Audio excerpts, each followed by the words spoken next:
mga nanonood sa atin before, nung nasa Hong Kong pa lang ako, na medyo, dahil sa akin, nainganyo siya mag-try sa Hong Kong. Pero ang sabi niya, nakapag-Hong Kong siya, pero 6 months lang yung tinagal niya. Kasi nga, hindi kinaya ang ugali ng amo. So sabi naman niya, babalikan daw niya ang Hong Kong. Kasi maganda naman ang Hong Kong, napunta lang siya sa maling tao. Ang sabi ko kay Inday, ang sabi ko naman, buti na lang, hindi niya ako sinisi. Diba? Kasi yung iba talaga, nagagalit kasi daw, inganyo daw ako ng inganyo. Why not, diba? May mga follower din naman ako, subscriber na nasa good na amo. Ganun talaga ang buhay sa abroad ay. Ni isa na sa atin, walang nakakaalam kung sino, kung ano ang mapupuntahan natin. Kahit nga minsan, nire-recommend ka na diba? Minsan, kung hindi ang amo ang problema, sa nire-recommend mo. Diba? Ganon. Kaya sa abroad, sortihan lang talaga. Yun nga ang sinasabi ko kasi last time, diba, ang daming nagsasabi na ganito, ganyan, negative about sa pag-share ko ng experience ko. Sabi ko, sa mga gidimalas, yan. Ganun na lang yung word ko. Sa mga gidimalas, diha, paglaon day. Diba, imagine, sa Hong Kong, sinishare ko talaga kung ano ang nararanasan ko. Hindi ako nagpapanggap na masaya ako doon, na madali ang buhay ko doon. Talagang sinasabi ko sa inyo na ang pag-a-abroad dapat gusto mo. Ikaw mismo sa sarili mo ang gustong umalis, ang gustong mag-abroad. Kasi once na pinush ka lang, or dahil yung asawa mo nakita yung video ko, example lang to uy day, ganyan, umalis ka, kaya mo rin yan. Hindi rin okay yun. Dapat ikaw mismo sa sarili mo ang may gustong umalis. Tulad ko, Diyos ko, kung sino-sino lang, kung pinush lang ako ng asawa ko, actually, yung asawa ko ayaw niya, kasi nga, ganito, ganyan.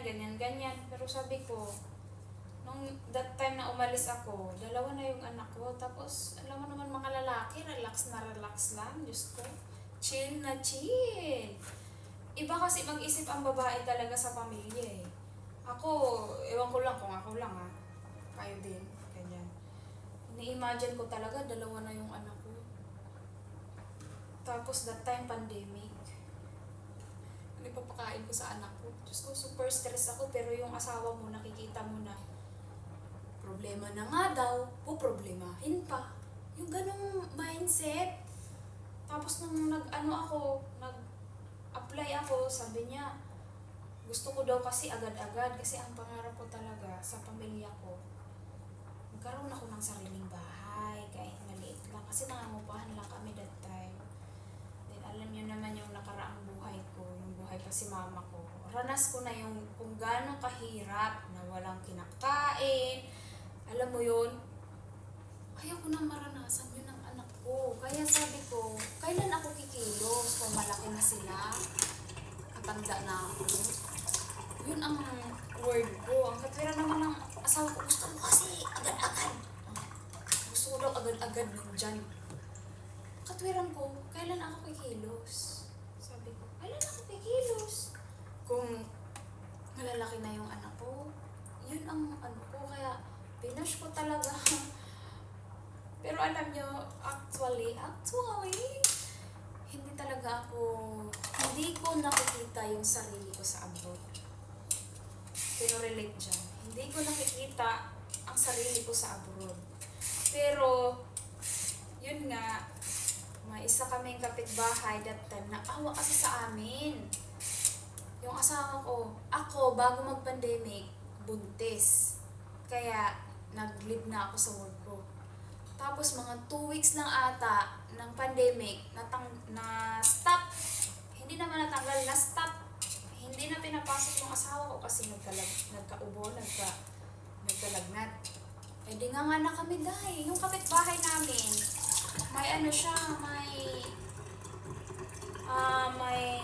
kapatid siya sa Taiwan. So nung medyo humupa-hupa na yung pandemic, doon niya ako pinost. Sabi niya, bakit ayaw mo mag-abroad? Kasi ako no idea ako sa pag-a-abroad. At you know, yung ako kasi, lagi akong takot. Kaya parang hindi na rin ako nagkaka-interest. Yun. Kasi ang inisip ko kaagad, ang alam niyo ang sagot ko sa tao na yon nung nag-inganyo sa akin na, ba't ayaw mo mag-abroad? Kuya, makakarating ba yung English ko doon? Tapos isa pa, takot ako sa biyahe, dahil ini-imagine ko pa lang, saan na kaya ako nagsusuot-suot nun? Oh. Negative yung aking utak. Laging takot. Pero doon nga, lagi ako stress sa asawa ko. Tapos, alam mo yun, relax lang. Wala din, basta, ganun yung mindset. Ewan ko kung asawa ko lang yung ganyan. Diyos ko. Tapos, di nagkataon dahil halos ng FB friend ko, naka-work ko sa factory before, nagsi-abroad na dahil, mga Middle East sila. So, doon ako nagka-interest na mag-PM. Ayan, nandito mga FB friend ko pa rin yung iba dito na napagtanungan ko. Uy, kumusta kayo? Ano buhay nyo dyan? Kasi gusto ko malaman kung ano buhay ng OFW. Kasi pag sinabing OFW, ano lang, sahod lang alam natin. Mahirap, ganyan, syempre. Pero may mga challenges talaga na ini-example ko. Halimbawa, napagdaanan nila, ako kaya. Kinakausap ko na yung sarili ko. Kaya ko kaya, malagpasan yung ganon. Tapos, yun nga, di ba, Taiwan yung Taiwan yung kanang inalok sa akin, kumbaga, yung nag-alok sa akin, di ba, nag-post sa akin.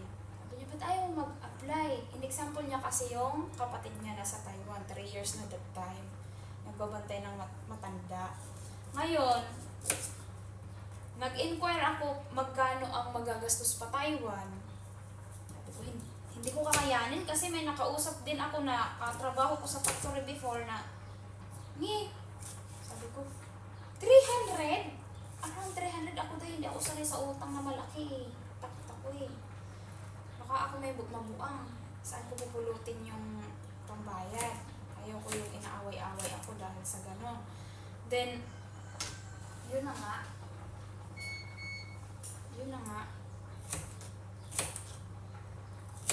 Nagkakausap ako ng mga taga Middle East. Sabi ko, parang hindi rin sulit yung pag-alis kasi nga, magkano lang yung sasahurin mo, almost the same lang sa aking sinasahodin. Kung sagad-sagad ako sa OT sa Pinas, regular ako kahit papaano doon bago ako mag-abroad.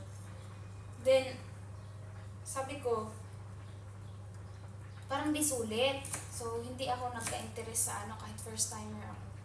Then yun, may isa akong nakilala sa mga comment section ba, kanang kaka-comment ko how to apply, ganyan. May nag-comment na taga Hong Kong. Tapos, may isa pala akong FB friend na katrabaho ko din sa factory before. Nasa Hong Kong siya dahil. Tapos, na-imagine ko, doon sa kanya ako nag-idea lahat-lahat. Hanggang nanood na ako ng mga video sa YouTube. Kung ano yung itsura ng YouTube, ng Hong Kong, ganyan. Siyempre, hindi ko sinisi sa kanila yung nadatnan ko doon kasi malay ba nila, di ba? Walang nakakaalam talaga once na hindi tayo nakarating sa amo. Hindi natin nakakasama yung mga amo natin. Walang nakakaalam. Diyos ko. Kaya, buti na lang si Inday, hindi ako sinisi. Di ba? Thank you, Day. Sabi niya, napunta lang daw siya sa maling tao. Maling amo talaga. So, yan lang for this video, Day.